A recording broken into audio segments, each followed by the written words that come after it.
J'espère que vous allez bien. Je profite du confinement pour réaliser quelques vidéos de decks originaux et plutôt fun. L'idée est assez classique, hein. Je vous présente une decklist, puis on va la playtest ensemble sur TCGO. L'idée c'est de vous montrer comment elle se joue, mais aussi de vous expliquer les différents match-ups. Même si je parle en français dans les vidéos, vous allez voir que j'utilise la version anglaise de TCGO, que la plupart du jargon que j'utilise également est en anglais. C'est fait exprès, puisque pour être à l'aise dans le monde du TCG Pokémon, il vaut mieux maîtriser tous ces termes en anglais. Et donc l'idée, c'est que si vous n'êtes pas très à l'aise avec, c'est de le devenir, de manière à ce que vous puissiez derrière ensuite mieux comprendre sur les forums, sur Discord et dans les autres vidéos, tout ce qui est dit. Aujourd'hui, j'ai voulu commencer par vous montrer comment exploiter une carte qui est complètement incroyable et qui va rendre votre adversaire complètement fou. Elle s'appelle Zarbi en français, Unknown en anglais, et elle dispose de l'ability Hand qu'on va tout de suite regarder. L'ability Hand, elle vous permet de gagner la partie à condition d'utiliser l'ability lorsque Unknown est votre Pokémon actif et que vous disposez de 35 cartes en main. Alors attention, 35 cartes, c'est énorme, c'est plus de 58% de votre deck. Et si on exclut le Pokémon actif et les 6 prix qui sont obligatoirement posés sur le terrain et donc que vous ne pouvez pas avoir dans votre main, on arrive quand même à 66% des cartes restantes à avoir dans votre main pour gagner. Alors finalement, le but du jeu avec ce deck, c'est d'avoir moins de 19 cartes sur le terrain dans votre deck ou dans votre défausse. Il va donc falloir piocher beaucoup avec le moins de ressources possible. La première version de Unknown que je voulais vous présenter aujourd'hui, elle se base pour réaliser cette prouesse, elle se base sur la mécanique des énergies feu. Alors on va tout de suite voir un petit peu comment est composé le deck. Donc évidemment, on joue 2 Zarbi. Alors 2 pour éviter d'en avoir un dans les prix, et si on en joue qu'un, s'il est dans les prix, c'est perdu. Donc on va minimiser cette probabilité-là, et donc on va en jouer 2. 3, c'est pas nécessaire, ça commence à devenir beaucoup. En avoir 2 dans les prix, c'est extrêmement rare, et puis si ça arrive, tant pis, on a perdu. Alors qu'est-ce qu'on va jouer autour de la mécanique des énergies feu? Donc les énergies feu, déjà on va en jouer énormément, on va en jouer 27, d'accord, parce que les énergies feu sont à la fois votre moteur de pioche, et à la fois ce qui va vous permettre d'être récupéré très facilement dans la pile de défaut, c'est donc de reconstituer votre main à la fin de la partie, et donc de gagner plus facilement. Alors, comment est-ce que les énergies feu deviennent votre moteur de pioche? Première chose, Salazzle. Alors, en français, c'est Malamandre. Salazzle, c'est un Pokémon de niveau 1, donc qui évolue de notre ami Salandit. Et Salazzle, quand il est sur votre terrain, vous pouvez défausser une fois par tour pour chaque Salazzle une carte énergie feu de votre main et piocher 3 cartes. Donc ça va être vraiment ça votre moteur de pioche, c'est-à-dire que si vous avez 3 Salazzle en jeu, pour 3 énergies feu, vous allez pouvoir piocher 9 cartes sur un tour. Donc ça, c'est un premier aspect du moteur de pioche. Deuxième aspect du moteur de pioche basé sur les énergies feu, c'est le supporteur Roller Skater qui vous permet de défausser une carte de votre main et vous piochez 2 cartes. Et si la carte que vous défaussez est une énergie, alors vous piochez 2 cartes supplémentaires. Donc l'idée, c'est de défausser une carte énergie feu pour piocher 4 cartes avec Roller Skater et de le faire le plus souvent possible. Donc on joue 2 Roller Skater, 4 Salandit, Salazzle. Et enfin, on a d'autres moteurs de pioche qui cette fois-ci ne sont pas liés à l'énergie feu, mais qui sont quand même importants. Le premier, c'est Zacian V, puisqu'il vous permet de terminer votre tour avec son habilité Intrepid Sword et de piocher 3 cartes, d'accord, en terminant votre tour. Donc l'idée, c'est de jamais attaquer, sauf cas exceptionnel, mais de toujours terminer son tour par l'hability Intrepid Sword pour gagner 3 cartes supplémentaires dans votre main. Ensuite, on a Oricorio GX, qui est plutôt une carte de circonstance. Si jamais l'adversaire a pris un prix au tour précédent, vous allez pouvoir utiliser son ability, Dance of Tributes, et à ce moment-là, vous allez pouvoir piocher 3 cartes supplémentaires. Donc Oricorio, attention, on ne le joue pas systématiquement, on le joue uniquement si l'adversaire prend des prix, auquel cas on va pouvoir en bénéficier. Enfin, dans ce deck, on joue un dernier Pokémon qui s'appelle Oranguru, qui permet, avec son Resource Management, pour une énergie, de mettre 3 cartes de votre pile de défausse en dessous de votre deck, dans n'importe quel ordre. L'idée, c'est que si jamais on a défaussé un peu trop de ressources, comme je vous le disais, il ne faut pas en défausser il faut pas utiliser plus que 19 ressources entre le terrain, le deck et la pile de défausse. Donc si jamais on a échoué à cette mission, on peut quand même essayer de se rattraper avec Oranguru en remettant 3 cartes dans le deck qu'on ira piocher au tour suivant pour essayer de gagner. Voilà, donc c'est un peu une carte qui nous permet de réajuster si jamais on a dépensé trop de ressources. Ensuite, dans les énergies, dans les dresseurs, on a 4 Fire Crystal qui vont nous permettre à la fin de la partie de récupérer toutes les énergies feu, donc 3 x 4, 12 énergies feu qu'on a mis en défausse. On joue également dans cette même veine un Fisherman qui nous permet de récupérer 4 énergies feu d'un coup dans la pile de défausse. On joue un Brox Grit qui nous permet de récupérer 6 cartes de la pile de défausse entre les Pokémon et les énergies de base. Donc on va pouvoir remélanger une combinaison de 6 Pokémon ou énergies de base dans le deck, et on va pouvoir peut-être aller les repiocher dans le même tour avec nos Salazzle par exemple. Voilà, donc l'idée c'est de finir en beauté avec toutes ces cartes-là. Ensuite, on a des cartes également. Alors, on a aussi un Hit Factory qui permet de piocher, pourquoi pas, si jamais on arrive à jouer. Et s'il reste sur le terrain, ça peut être un bon avantage, puisqu'il nous permet, pour une énergie feu défaussée, de piocher 3 cartes. Attention, pas à jouer toujours, pas toujours jouable, mais s'il est jouable, ça permet d'accélérer encore la partie. Pour récupérer des cartes à la fin de la partie, on a également une Ordinary Road qui permet de mélanger 2 Pokémon de votre pile de défausse et 2 cartes énergie de base de votre pile de défausse. Donc l'idée, c'est de récupérer des choses qui sont dans la défausse, de les remettre dans le deck et de les piocher au dernier tour. Palpad, idem, mais avec 2 supporters. Et enfin, on a 2 Lily, Lily's Poké Dolls, qui permettent c'est une carte qui permet d'être mise en actif, en Pokémon actif. Et si l'adversaire prend un KO sur le Lily Pokédoll, il ne prend pas de carte récompense. Donc l'idée, c'est de venir ralentir l'adversaire dans sa progression à la chasse aux 6 prix. D'accord puisque nous, on doit essayer d'avoir les 35 cartes avant que l'adversaire ait pris ses 6 prix. Enfin, on joue 2 Quick Ball pour essayer de stabiliser un peu le deck quand on a un mauvais starter.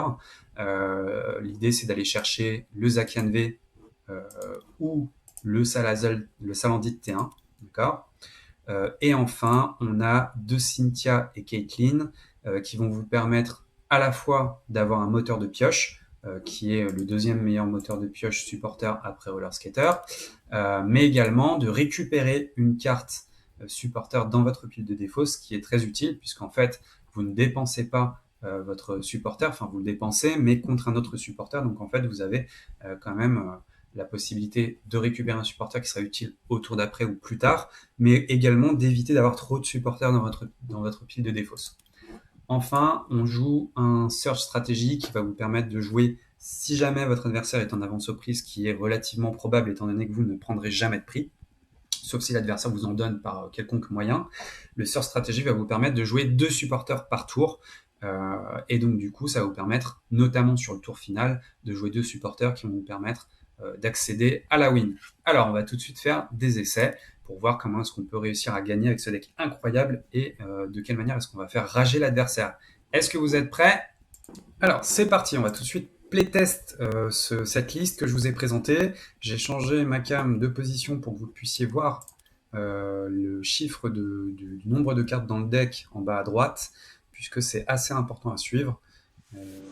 Puisque l'idée, c'est un management de nombre de cartes dans le deck, dans la défausse, sur le terrain et dans la main, qu'on va faire. Donc, je vous ai mis ça à disposition, donc vous pouvez voir le nombre de cartes que j'ai dans le deck et le nombre de cartes que j'ai dans la défausse. Donc, j'ai même pas vu si on avait gagné le toss. On va découvrir ça ensemble. C'est important de gagner le... Enfin, c'est important. C'est mieux si on commence, puisque ça nous laisse un tour supplémentaire pour piocher de la carte et pour monter nos Salazzle. Donc là, on a eu un mulligan, c'est assez courant, on en fait un de temps en temps. On n'en fait pas 5 non plus, mais on en fait un de temps en temps. Et on a un starter qui est bon, Salandit, c'est un très bon starter pour nous. Si jamais on n'arrive pas à choper tour 1, ce qui a l'air de vouloir se passer, notre Zacian, on va quand même pouvoir éventuellement aller les chercher un peu plus tard. Alors c'est nous qui commençons. Donc on va... alors là, attention, on est contre un Zapdos. Il est possible qu'ils nous prennent un OHKO, donc on va tout de suite aller se protéger avec la Lily pour éviter de perdre notre Salandit. En revanche, on n'a pas grand chose d'autre à faire. On va pas poser le Rangourou parce que c'est plutôt une carte contextuelle de fin de game. On l'utilisera pas forcément. On l'utilisera uniquement si on a trop de ressources de défausser. donc ça serait bête de le gâcher pour l'instant. Donc on va laisser jouer notre ami en face, qui a l'air de jouer un deck électrique, peut-être du Picaroom, peut-être autre chose. Si c'est Picaroom, c'est intéressant parce que alors ça va faire au Master. Alors c'est un deck un peu bizarre. Voilà, on ne rencontre pas un deck très metagame, mais on sait qu'il va falloir faire attention au nombre de Pokémon qu'on a sur notre banc. C'est dommage pour lui qu'il ait défaussé si tôt parce que du coup c'est pas une surprise pour nous. Il ne faut pas qu'on mette trop de Pokémon sur notre banc et en jeu. Alors de toute façon c'est pas trop bien de remplir notre banc parce que si on remplit notre banc ça veut dire qu'on n'a pas de cartes, ça veut dire que ce sont des cartes qui sont en jeu et pas dans notre main. Donc ça c'est pas top. Mais qui plus est, il va falloir rester en dessous ou à égalité avec son nombre de Pokémon sur le banc. Alors, comme je le disais, c'est un deck qui peut aller très vite, taper très vite, très fort. Vous voyez, 40, bon, on ne serait pas mort à 40, mais peut-être qu'il avait un deuxième Electro Power en main, donc il valait mieux se protéger. Donc là, on va commencer par notre supporter parce que c'est notre seul moteur de pioche actuellement, et on va espérer choper quelque chose. Ok, on a le Zacian, donc ça c'est super. Alors on va sans doute se prendre un KO sur Salandit. Alors on va imaginer en fait que son deck c'est un Morpeko pur qui peut du coup taper au maximum à 100, à 210 s'il joue 2 Electro Power au prochain tour, ce qui est quand même assez improbable, il a que 4 cartes en main, mais enfin on verra. Ce qu'on va faire c'est qu'on va retreat pour protéger notre Salandit en espérant choper un Salazol et avoir un moteur de pioche un peu plus stable dès le prochain tour. Et on va mettre au front notre Zacian V qui devrait pas se prendre un OHKO. On va faire une Trépide Sword. On a parié sur le bon cheval dans le sens où on chope un Salazol qui va nous permettre de piocher 3 cartes dès le prochain tour et peut-être 3 cartes par tour jusqu'à la fin. On va voir dans quelle mesure est-ce qu'on peut après donner peut-être à sacrifier notre Oranguru. On verra. Donc là, on se prend 150 dans la tronche, donc le Zacian va tenir un tour supplémentaire. C'est pas grave hein, de donner un Zacian à manger, il va prendre 2 prix, il va être content. Nous, ça va nous activer notre Oricorio, ça va nous activer le lieutenant Surge pour jouer 3 supporters sur un tour, donc pourquoi pas. Donc là, on va poser Oranguru pour pouvoir le ramener en actif un peu plus tard, pour qu'il puisse taper sur Oranguru plutôt que sur Zacian. On pioche pas grand chose d'intéressant pour le moment. On va quand même. On va pas attacher d'énergie, ça sert pas à grand chose. On va tout simplement mettre fin à notre tour, une Trépide Sword. Donc là, on est tour 2 ou tour 3. On est tour 3 parce qu'on n'avait pas grand chose au tout début. On a 32 cartes dans le deck. L'idée maintenant, c'est d'essayer d'accélérer un peu la cadence. Pour ça, il va falloir top decker des cartes qui nous permettent de piocher un peu plus. On va voir ce qu'on peut avoir dans les prochains tours. Donc là, lui, il va continuer son petit rythme de taper à 150 par tour. Donc il va falloir essayer de sortir des lilies pour ralentir sa progression au prix maintenant. Hein. On va voir dans quelle mesure on y arrive. Pour l'instant, on va lui donner en gros à manger. Sachant qu'il nous a déjà pris une lily. Ok, ça c'est top. On va en poser un deuxième.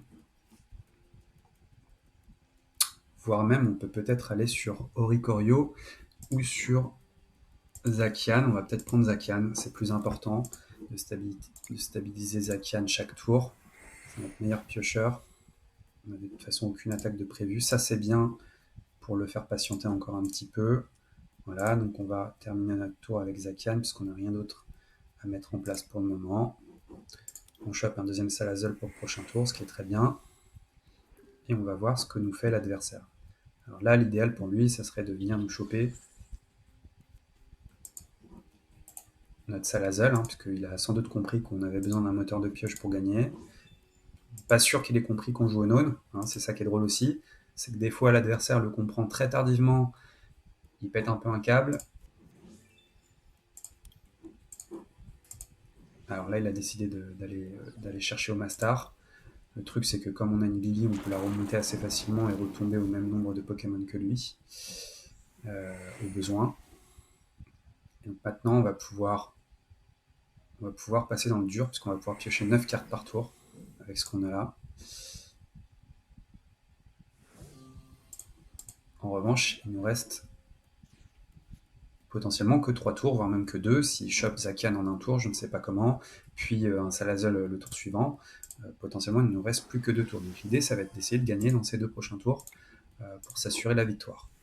Donc là, on commence par piocher avec les Salazzle. Hein, voilà. Donc on a une non. Ok, celui-là je pense qu'on va le poser parce qu'il sera toujours utile. On va utiliser notre supporter du tour, on a un roller skater, c'est un bon supporter de pioche puisqu'on va piocher 4 supplémentaires. Là encore une fois on a l'Oricorieux qui pourrait nous permettre de piocher 3 cartes supplémentaires. Néanmoins, si on le pose un peu dans la mouise, déjà il peut nous catcher, prendre 2 prix. Deuxièmement, comme il va nous poser très rapidement à mon avis l'Omastar, il y a de fortes chances pour que derrière ça nous bloque d'avoir trop de Pokémon en jeu. Donc on va rester comme ça, on va rester sage. On va rester sage et on va plutôt mettre fin à notre tour. Alors là, la vraie question, c'est 1, 2, 3, 4, 1, 2, 3. Ça veut dire qu'on ne pourra pas jouer de trainer item cards. Item cards, à la limite, pour l'instant, on s'en fiche un peu. Donc on va jouer comme ça. On va se la jouer comme ça. On va pas lui donner de prix tout de suite. En revanche, on va temporiser un tour. Alors là, à la limite, l'idéal, ça serait qu'il nous prenne un Salazzle. On va voir dans quelle mesure. Alors là, il va peut-être prendre un stamp avec son Green Exploration. Là, ça peut devenir un peu dur parce qu'un stamp en fin de partie, forcément, c'est un peu plus compliqué de ressortir derrière. Enfin, d'avoir le temps de ressortir, parce que ressortir, c'est pas compliqué, mais il faut avoir le temps. Comme il a déjà pris 3 récompenses, c'est pas dit que ce soit possible. Ok, pas sûr qu'il joue de stamp, sinon il aurait sans doute sorti là, à moins qu'il ait toujours pas compris contre quoi il joue. Il a préféré aller chercher un copycat pour pouvoir piocher plein de cartes, ce qui n'est pas déconnant, et un évolution en sang pour Omastar.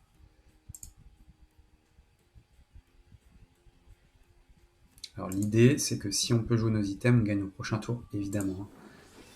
Mais on va peut-être pas pouvoir les jouer, parce que s'il prend le KO sur Lily Dolls, voilà, ça il va le remonter évidemment. Passer à 3 Pokémon. S'il prend KO sur Lily Dolls et pas sur autre chose, alors on va devoir d'abord lui donner à manger avant de gagner. On va devoir patienter un tour, lui donner à manger, retomber à 3 Pokémon sur notre banc, enfin en jeu, avant de faire notre tour final. Donc là, on voit qu'il prend un peu son temps, il réfléchit peut-être à catcher quelqu'un. S'il nous catch quelqu'un et qu'il prend le KO dessus, on gagne au prochain tour. À la limite, on a presque mal joué de laisser notre Lily Pokédolls en jeu et de ne pas lui donner immédiatement à manger. Voilà, bon. Il a abandonné. Je pense qu'il a compris qu'il ne pouvait pas faire grand-chose.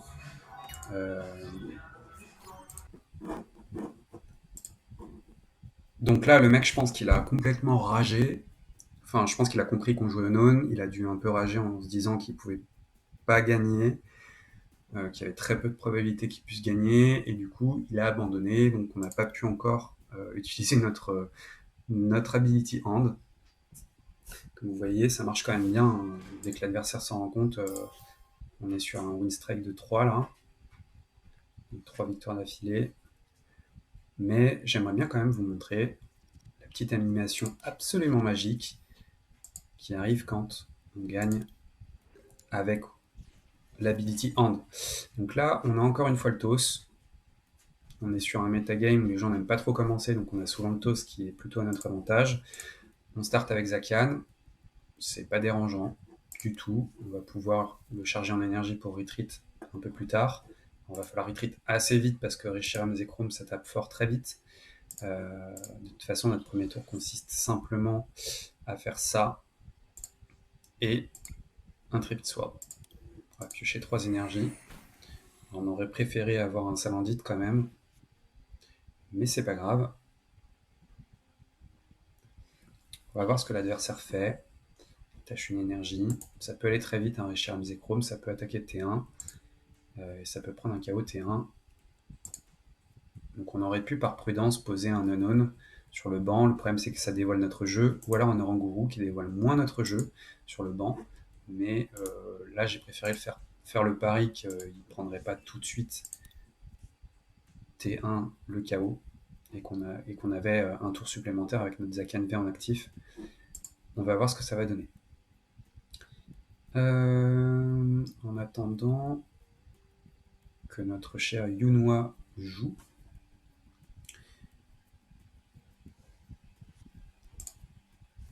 Ok. Bon, s'il va chercher Jirachi, switch Jirachi, c'est clairement qu'il attaquera pas T1, parce qu'il a besoin de ressources, qu'il n'a pas tout. Voilà, bon, il a clairement pas attaqué T1, on en est très loin même. Donc c'est à nous, on pioche une énergie feu. On a un seul supporter qu'on a, c'est un Caitlyn, donc on va l'utiliser. Pour l'instant, il ne va pas nous permettre de remonter de supporter, puisqu'on n'en avait pas, mais on pioche. On a une Quick Ball. Alors la Quick Ball T1, T2, ça s'utilise, hein, évidemment, parce que ça nous permet de renforcer un petit peu notre départ. Et là, on va aller chercher un Salandite. Là, je pense par contre qu'on ne va pas prendre de risque. On va aller sacrifier Oranguru devant. On va retreat. On n'a pas besoin de faire de ressources management hein, pour l'instant. On va plutôt axer sur la pioche. Et on va lui laisser prendre Oranguru. Voilà, si jamais il arrive à sortir. Sur notre Zakan, on a chopé un roller skater, ce qui est super. Là, on est parti sur une boucle de 3 tours avec supporter en théorie, puisqu'on va pouvoir faire roller skater, le récupérer avec Cynthia et Caitlyn, puis refaire roller skater dans 3 tours. Et donc tout ça en n'ayant dépensé que 2 supporters. C'est aussi l'intérêt de cette boucle entre ces 2 supporters. Je vois aussi qu'on a un Salazol en main, donc prochain tour, c'est 3 cartes par tour pour une énergie feu. Donc on devrait démarrer à partir du prochain tour et aller de plus en plus vite. Alors là, il nous pose un stat qui est pas trop mal pour nous, puisqu'il nous permet pour une énergie feu, de vider notre deck d'une énergie feu. Donc pourquoi pas l'utiliser? Attention quand même à ne pas trop l'utiliser. Si on l'utilise 5 fois, c'est quand même 5 énergies feu dans la défausse. Et à ce moment-là, ça commence à devenir compliqué de les récupérer à la fin. On en a déjà 4. Donc à utiliser, pourquoi pas, mais avec parcimonie. Bon, j'ai l'impression qu'en face, ça va pas être le grand spectacle, c'est dommage. On aime bien quand il y a un peu de tension, mais pour l'instant, il ne se passe pas grand-chose. On attache de l'énergie feu. Ok, donc c'est à nous. Alors, on va commencer. Donc là, pour l'instant, on n'a que 4 énergies feu dans la défausse, donc on va l'utiliser pour optimiser un petit peu notre pioche. On passe à 15 énergies feu dans notre deck. Et on va piocher avec Salazar. Ok, donc ensuite, on va faire notre roller skater parce que c'est le meilleur supporter qu'on ait, et puis pour l'instant en main, et puis de toute façon, c'est le seul qui va nous être utile. Alors, la Lead Dolls, c'est pas mal, mais pour l'instant, on pourra toujours la mettre si jamais il prend un KO sur Oranguru. Pour l'instant, je préfère sacrifier Oranguru parce que je le préfère dans notre défausse que sur notre terrain, parce que dans la défausse, il se récupère. Et je poserai la Lily Dolls uniquement s'il démarre, parce que s'il démarre pas, ça va être une carte qui est sur le terrain pour rien. Donc on va s'arrêter là, on va simplement faire une Triplet Sword. Alors là, on a chopé une ball, ça ne veut pas forcément dire qu'on va l'utiliser. Comme je le disais, les balls, c'est des cartes qui ne se récupèrent pas, donc ils font définitivement partie des 19 cartes qui sont dans la défausse, dans la main, dans la défausse sur le terrain ou dans le deck, et qui peuvent contribuer à ne pas parvenir à avoir 35 cartes en main. Donc il faut faire attention à utiliser les balls uniquement quand c'est primordial, c'est-à-dire souvent T1, T2, pour choper soit le Zakan V qu'on n'a pas encore, soit le premier Salandite, qui est vraiment important. Donc là c'est bon, il va pouvoir nous prendre du KO, je pense. On va voir ça.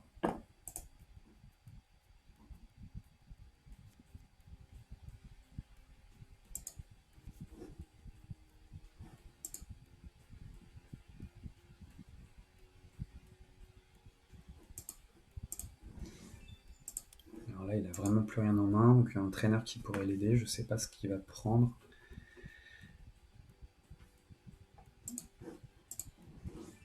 Ça pourrait être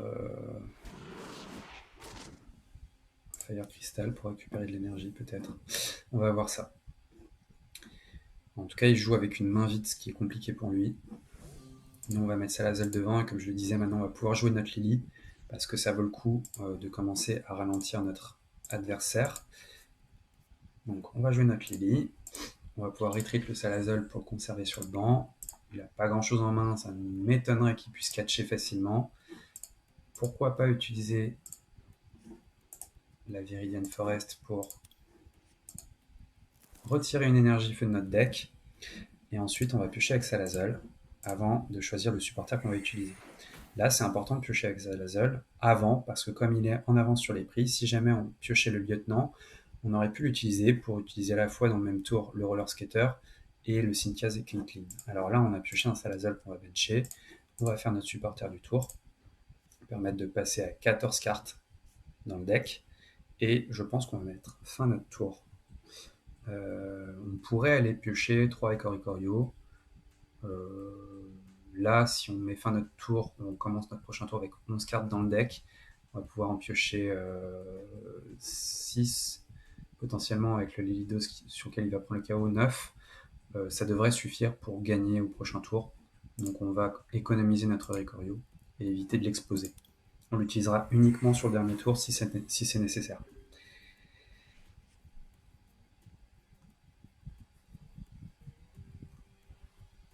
Alors, l'adversaire va se recharger puisqu'il joue Naganadel qui permet d'attacher une énergie basique de sa discard pile sur ce Pokémon. C'est sa stratégie. Lui, il fait 90 multiplié par le nombre d'énergie feu ou électrique qu'il défausse depuis les Pokémon de son banc, a priori. Oui, c'est ça, depuis les Pokémon de son banc. Donc là, il va pouvoir en défausser 2, donc faire 180. Potentiellement une troisième bientôt qui va arriver. Voilà, non, on va voir. Et donc, il pourrait faire jusqu'à 240. C'est la stratégie de Reshiram et Zekrom GX. Donc là, il va sans doute prendre le KO sur Lily Pokédoll ou sur un autre Pokémon. Par exemple, s'il joue un Catcher ou s'il joue un Manafi ou 2 attrapes perso ou autre.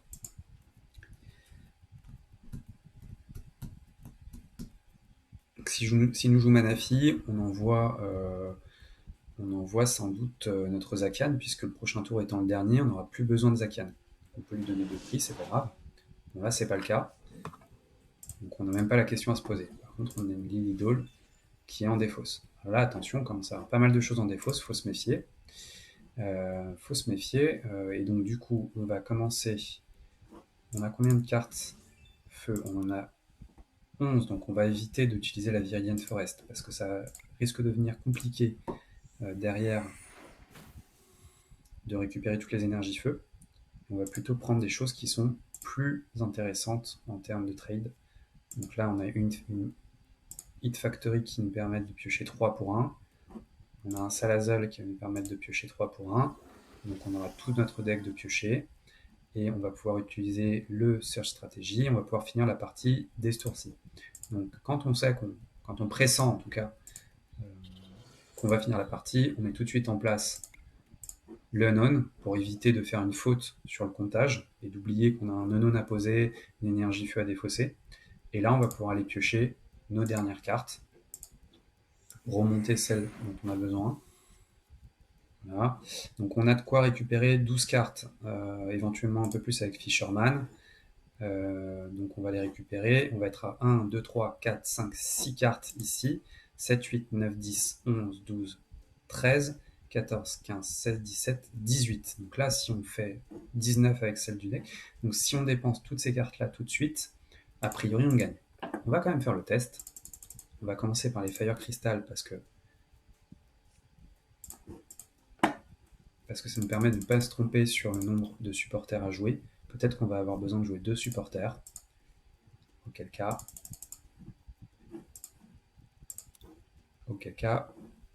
on fera autrement. Donc là, si on récupère 6, on va forcément jouer ça. Il nous en reste 3. Donc moi, je pense que ça ne coûte pas grand-chose de faire notre palpade. 1 pour 2.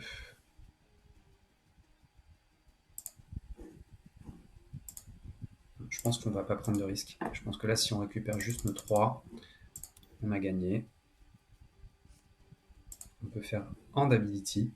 J'aurais voulu prendre des risques pour vous montrer comment est-ce qu'on peut ressourcer des choses dans le deck, aller les piocher au dernier tour avec Little Surge, mais on va pas le faire parce qu'il y a des risques, j'ai pas tout calculé là, et si jamais on échoue à une carte près, ça serait dommage, donc là on a déjà nos 35 cartes, on peut faire hand et terminer la partie. Et voilà, et là je pense que le mec en face est blanc comme un linge. Donc on est sur 4 wins d'affilée, en même temps on n'a pas croisé des choses hyper metagame, on vient de gagner 750 d'un coup, j'ai pas compris comment c'était possible, enfin bon, tant mieux. 750 coins d'un coup, en plus de 5 boosters plasma freeze, donc on n'est pas loin de notre Sycamore full art.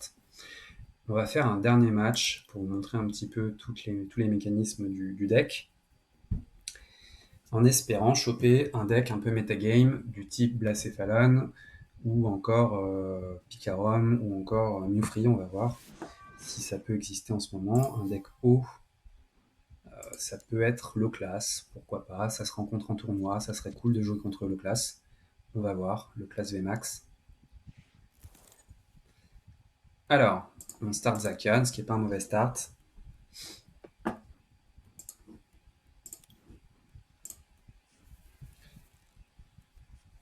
Ok, c'est pas... Je sais plus ce qu'il fait celui-là, on va voir, on va découvrir ça ensemble. On va découvrir ça ensemble. Ah oui, il va chercher des traîneurs, donc c'est peut-être un deck... Alors, on est peut-être sur un deck Control 1000 qui joue sur la base des traîneurs. On va voir, on va voir, on va voir. Donc là, on n'a rien à faire. On peut peut-être quand même attacher une énergie pour prévoir une prochaine retreat. Et ensuite, on fait une Tripit Sword. Pour le moment, on pioche pas grand-chose de très intéressant. On va essayer de jouer vite pour presser un peu l'adversaire. Il ne sait pas encore ce qu'on joue, donc pour l'instant, il va se développer de manière normale. Un Resist Stamp. Tour 1, on s'en fiche un peu. On passe de 10 à 6, sachant qu'on n'avait rien en main. Là, on a un Hit Factory, c'est mieux 10 ans. Donc on est plutôt content du stamp. Alors on voit que le gars joue des Pokémon Catcher, donc il va falloir se méfier quand même un peu. Ok, donc c'est un deck haut, pas du tout contrôle.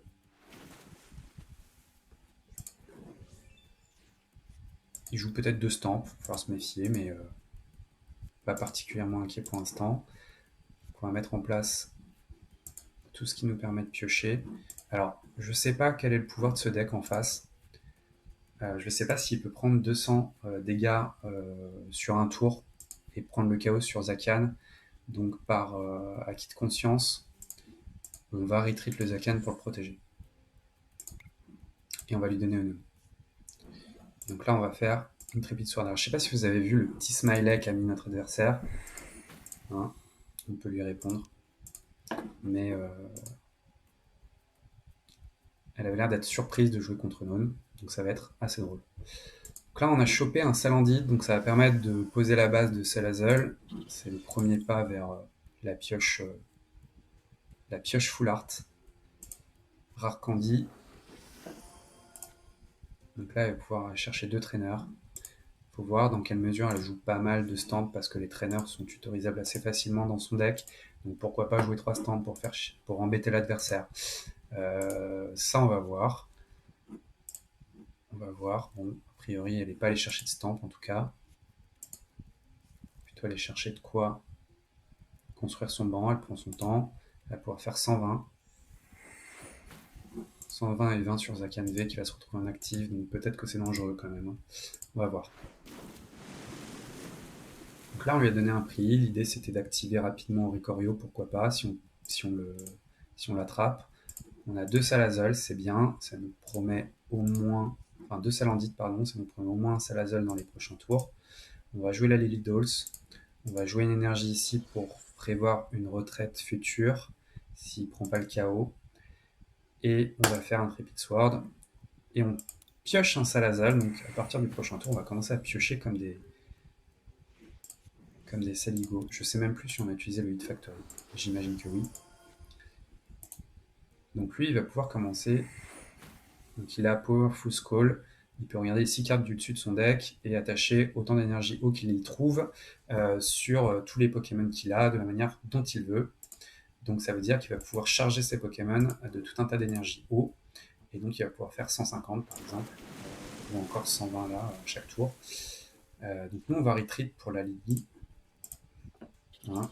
On le fait tout de suite comme ça, c'est fait. Ensuite on va utiliser notre Hit Factory. Tant qu'il le laisse, c'est une carte qui devient... Plus il le laisse longtemps, plus le Hit Factory devient une carte rentable pour nous, puisqu'elle ne coûte qu'une seule carte, plus l'énergie qui nous permet de piocher. Mais il ne coûte qu'une seule des 19 cartes qu'il faut avoir au maximum dans la défausse ou sur le terrain à la fin. On a pioché un roller skater, donc on va l'utiliser. Ok, donc on a une ball, on pourrait être tenté de l'utiliser, mais on ne va pas le faire, puisqu'il faut garder toutes ces ressources-là quand c'est pas primordial de les utiliser. Là, on n'est pas en train de perdre, hein, on est plutôt bien, on a 21 cartes encore à aller piocher. On n'a pas une défausse très compliquée à ressourcer, on a 9 énergie. Certes, c'est... Ah non, il faut quand même utiliser Zacian. Certes, 9 énergie, c'est assez élevé, mais ça se récupère assez facilement. Je vous rappelle qu'on a quand même un Fisherman, 4 Fire Crystal, donc ça fait 12 plus 4, 16 énergies récupérables en un seul tour. Et au pire, on peut toujours jouer 3 supporters avec Lieutenant Surge et faire une vaillance de pierre pour remonter des énergies dans le deck et aller les piocher avec nos Salazzle. Donc, il nous a pris l'Idol. Alors attention, dans 2 tours, en théorie, il va prendre le Zacian, à force de faire son Aquabulle.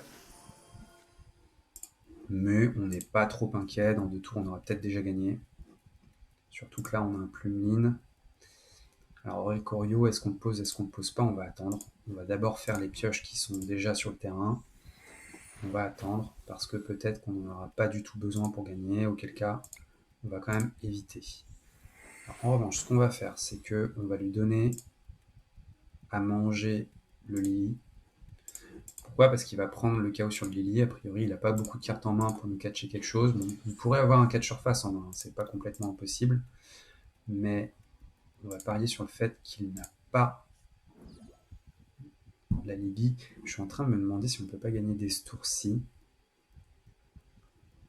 Parce qu'on a quand même le Lieutenant Surge qui permet de piocher 4. 1, 2, 3. Si avec Lieutenant Surge on pioche 4 avec Roller Skater, qu'on récupère 4 avec Fisherman, on peut le tenter. 1, 2, 3, 4, 5, 6. 6, 11. 12, 13. 14, 15, 16, 17, 18, 19. Ouais, c'est chaud. On va pas prendre le risque. On va faire un Tripit Sword. On termine notre tour avec 5 cartes. Alors peut-être qu'on pouvait gagner, mais sur TCGO, c'est tellement compliqué de compter les cartes par rapport à irréel dans la vraie vie. C'est tellement plus compliqué de compter les cartes sur TCGO qu'on ne va pas prendre de risque parce qu'on peut être amené à défausser une carte de trop. Voilà, il a compris qu'il allait perdre. Donc il a abandonné encore une fois. Et donc on est sur 5 wins d'affilée avec notre deck Zarbi quand même. Alors après, on est quand même sur des versus sur TCGO, donc on n'est pas en tournoi évidemment, mais vous pouvez voir qu'on a pas mal de fun, qu'on gagne, que c'est plutôt stable. Et globalement, les mauvais match-ups, c'est ADP. ADP qui va pouvoir prendre des prix beaucoup trop vite. ADP qui joue par ailleurs maintenant souvent 2 Marnie, et pourquoi pas des stamps aussi, ce qui est franchement compliqué. 2 Marnie de stamp par exemple dans mon ADP. C'est très compliqué à jouer contre, surtout quand l'ADP sort et qu'il prend ses 6 prix en 3 tours après son altéré de création, voire en 2 tours si jamais on joue Oricorio et Zacian et qu'on a 2 fois des catcheurs. Donc voilà, c'est un très mauvais match-up ADP, mais par ailleurs, tous les autres match-ups sont plutôt négociables, sauf les decks spécifiques qui jouent 4 Marnie, où là, bon, on va être un petit peu trop embêté. Et enfin, les decks qui vont jouer des combos du type... alors, Obstagoon peut être compliqué, parce que Obstagoon joue Sableye. Et si l'adversaire a compris votre jeu, Sableye peut faire Lot Search sur un Marnie. Euh, souvent, souvent, ce deck joue Marnie. On va voir si moi je le joue. Ça a l'air d'être le cas en x3 en plus, donc je joue plutôt Marnie en nombreux exemplaires. Mais il peut faire une loupe de Marnie infinie en faisant un tour sur deux Lot Search pour une Marnie et un tour sur deux Crazy Claw pour mettre des dégâts. Et petit à petit, vous n'allez rien pouvoir faire. Tous les deux tours, il va vous remélanger votre main et il va vous mettre des dégâts un tour sur deux. Donc là, c'est très compliqué. Et le dernier, enfin, c'est très compliqué, c'est même impossible, on ne peut pas gagner. La dernière chose, c'est le Chin Chin 1000 ou les decks qui jouent en contrôle, pardon, pas Chin Chin 1000, mais les decks qui jouent en contrôle du type, on va y arriver, du type le Zakian 1000 de notre ami Sander, qui joue des Persians. Alors Persian Make and Pay, ça fait 20, mais surtout, il regarde votre main et il vous défausse des cartes jusqu'à ce qu'il vous en reste plus que 4. Autant vous dire que contre Persian, vous ne pouvez pas gagner. Donc voilà, ça c'est les Autolus. Persian et le combo Marnie plus Sableye. Et le mauvais match-up, c'est ADP. Alors évidemment, ça fait quand même beaucoup. Et c'est pour ça que c'est un deck qui n'est pas forcément joué, que vous n'avez jamais rencontré en tournoi. Mais ça reste plutôt fun. Donc je vous encourage à le playtest, à me dire ce que vous en avez pensé. C'est la fin de cette première vidéo. J'espère qu'elle vous a plu. Je vous dis à bientôt. Et puis surtout, restez chez vous, restez confinés. Et profitez-en pour playtest un max sur PTCGO, pour me faire des retours, pour me faire des commentaires.